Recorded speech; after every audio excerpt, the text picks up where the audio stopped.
Mister, che dire? Partita perfetta. Devo ancora smaltire un po'. Io che non ho corso, non ho giocato, però no, abbiamo una squadra così.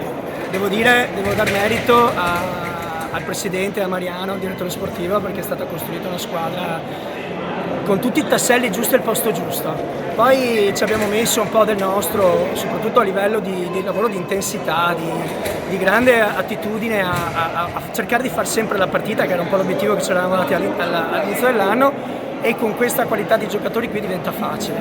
Per cui, insomma, è stato un bel inizio, dai. Eravamo un po' preoccupati perché era un inizio un po' particolare, derby subito, poi subito la corazzata a Sampdoria, insomma 7 gol la prima, 7 gol la seconda, non possiamo lamentarci. Già dai titoli di testa, Mestre Sampdoria fa girare la testa. Esatto, sì. Vincerla con questo punteggio pazzesco, cosa significa, Presidente? Che il nome a volte non conta del tutto, nel senso che effettivamente ci avevamo messo un po' di pressione il blasone della Sampdoria, però ho visto che i ragazzi hanno risposto in una maniera meravigliosa, non avendo nessun temore reverenziale né fisico né tecnico. Hanno portato la partita a casa come speravamo, ci siamo riusciti.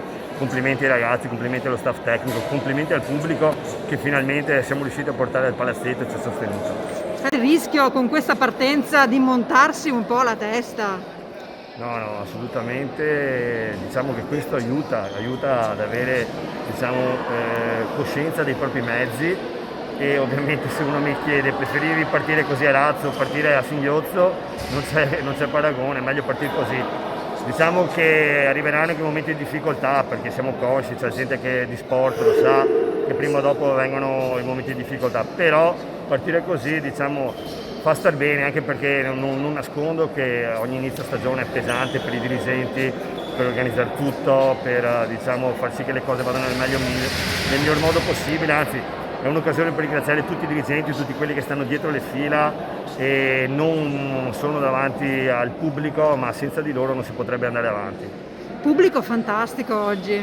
Guarda, allora ero un po' timoroso perché veniamo da un periodo dove non c'è più l'abitudine al sabato, la domenica di andare a vedere la partita, e invece il pubblico ha risposto in maniera esemplare. Abbiamo dovuto stoppare le entrate perché c'era più richiesta delle disponibilità e sono veramente felice, sperando che a breve si possa avere il pubblico pieno, visto che potremo dare delle soddisfazioni ai nostri tifosi.